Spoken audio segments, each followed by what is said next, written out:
뉴욕 증시 마감 코멘트 영상 보고 오셨습니다. 월요일 진짜 전략 유한타증권 유동원 본부장 수고해주고 계십니다. 어서 오세요. 안녕하십니까? 자, 지난주 미국 증시는요 여전히 하락 추세에서 벗어나지 못했습니다. 특히 10년물 국채금리 급등에 따른 성장주 중심의 나스닥 하락이 두드러졌는데요. 지난주까지의 증시 흐름 한번 짚어보고 시작을 해볼까요? 네, 자 5월 첫째 주도 계속해서 하락이 이어지고 있는 상황입니다. 지금 한번 증시 흐름을 보시면은 다우존스와 나스닥의 하락폭은 그렇게 크지는 않습니다. 0.2%대지만 나스닥 같은 경우에는 1.5% 추가적으로 하락하는 모습 보여주고 있고요. 지금 연초 대비해서 하락률이 상당히 높은 편이죠. 다우존스가 12.7%, S&P 500이 15.7%, 나스닥은 26%나 되고 있습니다. 자, 이렇게 지금 계속적인 하락이 나타나고 변동성이 크게 나타나는 이유는 아무래도 금리 인상 속도에 대한 두려움 때문에 그렇게 보여집니다. 지금 현재의 미 연준의 금리 인상 추이를 한번 보시면은 빅스텝을 지금 한번 했죠. 그리고 앞으로 추가적으로 계속 이어질 수 있다라고 예측이 되고 있습니다. 그 속도는 지금 보시면 이 녹색 선인 2022년의 지금 예측치이고요. 1994년하고 비슷한 모습이 될 것이다 라고 지금 예측이 되고 있습니다. 자, 결국은 긴축의 스케줄 자체가 좀 천천히 되어야지만 시장이 상승을 할 수 있는 그런 여건인데 지금은 0.25에서 0.5 또 0.75에 대한 두려움 이런 것들이 아직도 존재한다라고 말씀을 드리겠습니다. 자, 이렇다 보니까 금리가 빠르게 올라가고 있으니 미국의 10년 국채 금리가 또 시장에 영향을 미치고 있죠. 지금 보시면은 10년 국채 금리의 추이가 계속 하락 추세를 정말 긴 기간 40년 동안 보여주다가 지금 이렇게 돌아서는 모습이 나오기 시작했습니다. 현재 3.14%까지 올라왔고요. 이렇게 상승을 하게 되면 미 연준의 금리 인상 속도가 계속 빨라질 수도 있다라는 그런 걱정을 할 수가 있습니다. 지금 어느 정도 인플레이션이 꺾이는 모습이 나오기 전까지는 이렇게 매크로 숫자들이 시장을 지배하는 그런 시대가 계속 이어질 수가 있다는 걱정이 되는 것이죠. 현재 실적은 굉장히 좋게 나오고 있으나 이 매크로적인 부분에 있어서의 두려움이 시장을 지배하고 있다 말씀을 드리겠습니다. 네. 또 올해가 이 11월 중간 선거가 있기 때문에 상반기 조정이 좀 예상이 된다라고 말씀을 여러 번 해주셨는데요. 그럼에도 이 정도의 하락폭은 좀 너무 심하지 않은가 생각이 든단 말이죠. 가장 근본적인 이유는 미 연준의 빠른 긴축 속도인 것 같은데 과거와 비교해보면 지금 시점에서 어느 정도의 하락폭을 더 염두에 둬야 되는 건가요? 네, 자 미국 매크로가 지금 시장을 지배하고 있다 말씀을 드렸지 않습니까? 결국 지금 우리가 들여다볼 부분은 그런 부분인데요. 중간 선거에는 변동성이 있다라고 말씀을 드렸습니다. 또 지금 미 연준은 1994년과 비슷한 정책을 펴고 있다라고 얘기하고 있고 또 지금 그렇게 예측이 되고 있습니다. 근데 중요한 점은 1950년대 이후에 중간 선거와 빠른 긴축이 함께 맞물린 적이 여러 번 있습니다. 좀 천천히 금리를 올렸을 경우에는 계속 지수가 상승할 수 있었을 텐데 그게 아니라 빠른 긴축이 있었고 또 중간 선거 기간에서는 하락이 있고 나서 다시 반등을 하는 모습을 보여줍니다. 그래서 과거의 예와 좀 비교를 해볼 필요가 있겠는데요. 좀 빠른 긴축이 일어났던 시기를 한번 보겠습니다. 여기 나와 있듯이 1968년, 73년, 80년, 88년, 94년 이것을 평균화시키면 역시나 긴 기간 동안에 회복을 못하죠. 이런 부분이 빠른 긴축 시기이고요. 여기에 지금 중간 선거가 일어났던 기간은 1966년, 1974년, 1982년 그리고 1994년입니다. 그래서 이때와 또 비교를 해야 되겠습니다. 그래서 비교를 한번 해보겠습니다. 자, 이런 결과값이 나오는데 테이블이 좀 많지만 이해를 좀 해보자면 1966년도에 중간 선거가 있었던 해는 22% 하락을 했고요. 조정 구간이 8개월. 그리고 나서 고점을 탈환하는 데는 7개월이 걸렸습니다. 여기 중요한 부분이 경기 침체가 발생하지 않았다는 거죠. 네. 빠른 긴축의 강도가 좀 세긴 했습니다. 5%포인트 올렸습니다. 네. 74년은 정말 하락을 많이 했어요. 그렇지만 그래도 조정 구간은 7개월이고요. 고점 탈환하는 데도 시간이 오래 걸렸습니다. 그 이유는 경기 침체가 실제로 발생을 했습니다. 이때 금리 올린 속도는 12%나 됩니다. 그리고 82년도 하락폭이 큰데 보시면 경기 침체가 일어났고 상승폭이 굉장히 높았습니다. 자, 인상폭이 높다 보니까 그랬고요. 근데 최근에 보시면은 86년, 94년을 보시면 하락폭이 그렇게 크지 않았고 조정폭도 길이도 그렇게 길지 않았고 반등하는데 상당히 빠르게 반등을 했고요. 중요한 것은 경기 침체가 일어나지 않았고 인상폭은 3%포인트. 우리가 지금 예측하고 있는 수준이라는 것이죠. 그래서 지금 2022년 15.7%나 빠졌습니다. 조정 구간이 지금 5개월이나 진행되고 있고요. 그렇다면 반등을 하기 시작하면 이 조정 구간보다 훨씬 짧은 구간에서 보통 상승을 하죠. 그리고 경기 침체의 가능성이 낮기 때문에 이런 경우에는 우리는 어느 정도 지금 조정은 좀 더 이어질 수 있는 가능성은 있다. 그렇지만 조정폭이 그렇게 크지는 않을 것이다 라고 예측이 되는 것이고요. 그 이후에 반등이 일어날 수 있다고 생각합니다.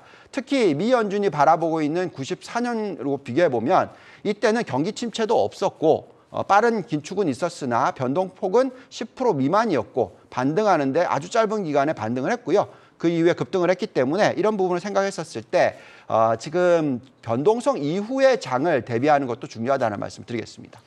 네.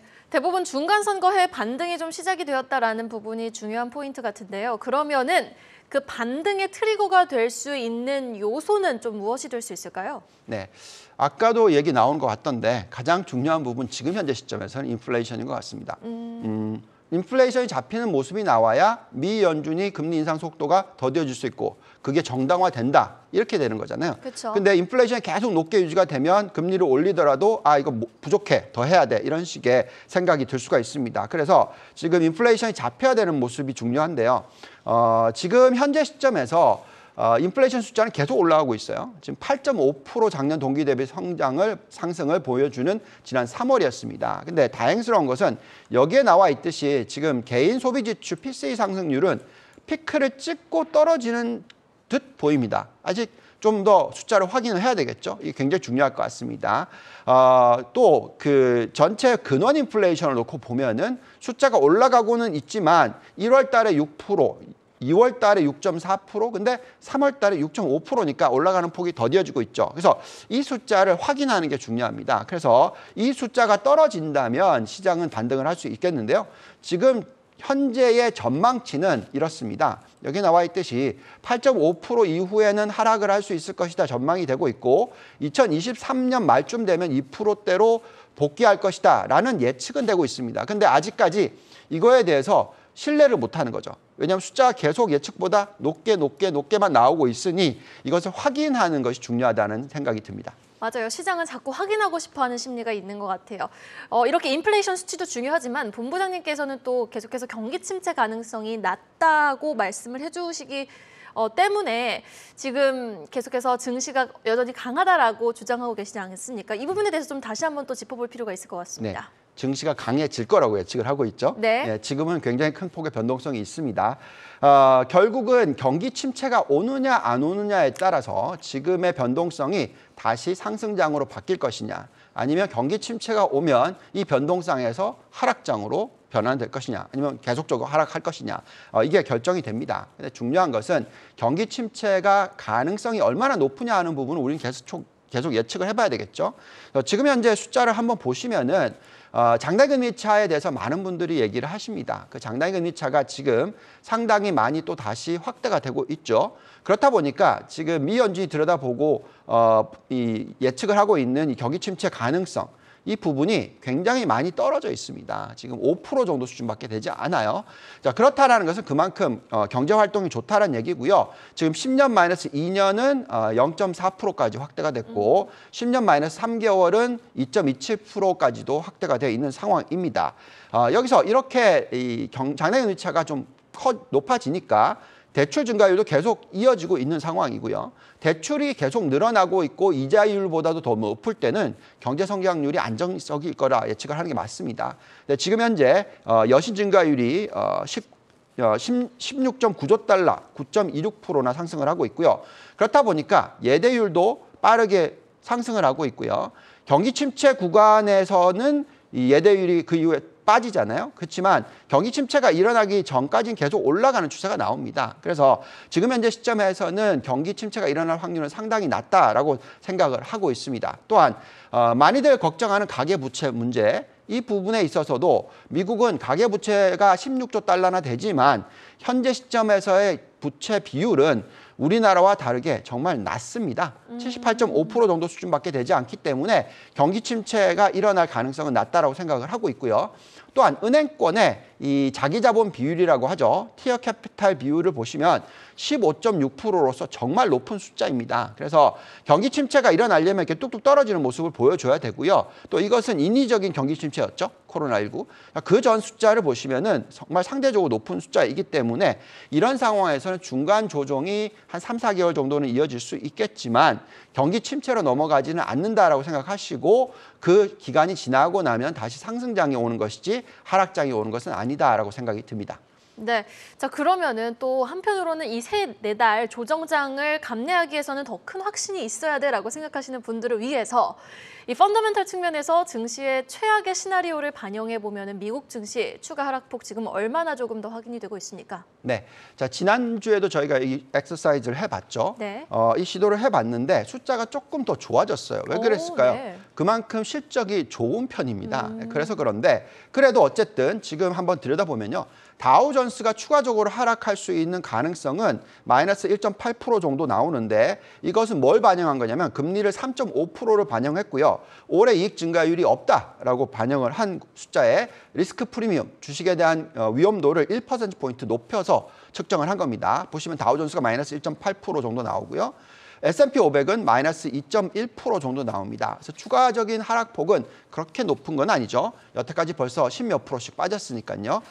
나스닥은 더욱이 너무나 많이 빠졌다라는 느낌이 드는 것이 최악의 시나리오를 반영해도 지금 과하게 빠져 있는 상황이다라고 나타나고 있습니다. 그렇기 때문에 이런 상황에선 크게 걱정하지는 말자라는 말씀을 드리겠습니다. 네, 자 그러면은 향후 3, 4개월 동안 변동성 장세가 이어진다면 어떤 투자 전략이 가장 유효할까요? 네, 계속 말씀을 드립니다만 지금은 시장 방향성에 대한 투자보다는 알파 전략, 그러니까 베타 전략보다는 알파 전략, 즉 좋은 종목을 사서 견뎌내는 그런 전략이 좋다라고 말씀을 드립니다.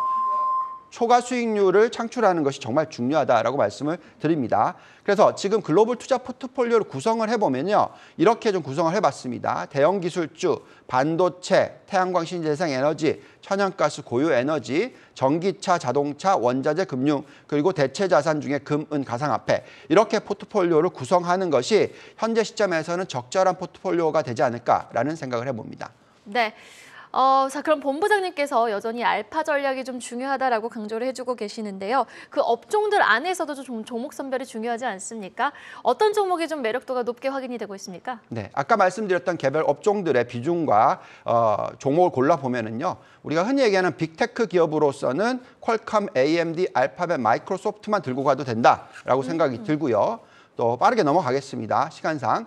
반도체 IT 업종으로 보면 마이크론 테크놀로지, 어프라임 머티리얼스, 램 리서치, 어드반테스트, ASML, KLA, 그리고 TSMC 이렇게 나오고요. 또 다음으로는 태양광 신재생 에너지, 캐네디안 솔라, 진코 솔라, 다초 뉴 에너지, 보리 협업 이런 종목이 있고요. 또 천연가스 고유 에너지로 보면 캄스톡 리소스스, 쉐브론 그리고 옥시덴탈 페트롤리움 상당히 놀라운 부분이 워런 버핏이 투자했던 종목들이 안 좋아 보였는데 지금 숫자가 워낙 좋게 나오다 보니까 확 좋아 보여요. 그러네요. 예, 그래서 참 대단하다는 생각을 해봤습니다. 또 다음은 전기차 자동차주로 보면 애피브, 니오, 테슬라 정도가 좋아 보이고요. 또한 원자재주로는 글렌코어, 서든 커퍼, 리오 틴토 매력이 있어 보입니다. 그리고 금융주로 놓고 봤을 때는 레이먼 제임스 파이낸셜, 아메리칸 익스프레스, 비자, 찰스 스왑 그리고 은행으로는 웰스파고 정도가 매력이 있다라고 보여집니다. 자, 이렇게 종목 선별을 직접적으로 좀 공부를 해보시고 투자를 해보시면 이 힘든 장에서 알파 수익률을 올리지 않을까라는 기대를 가져봅니다. 네, 월요일 진짜 전략 유한타증권 글로벌 자산배분 유동원 본부장과 함께 봤습니다. 오늘 말씀 고맙습니다. 감사합니다.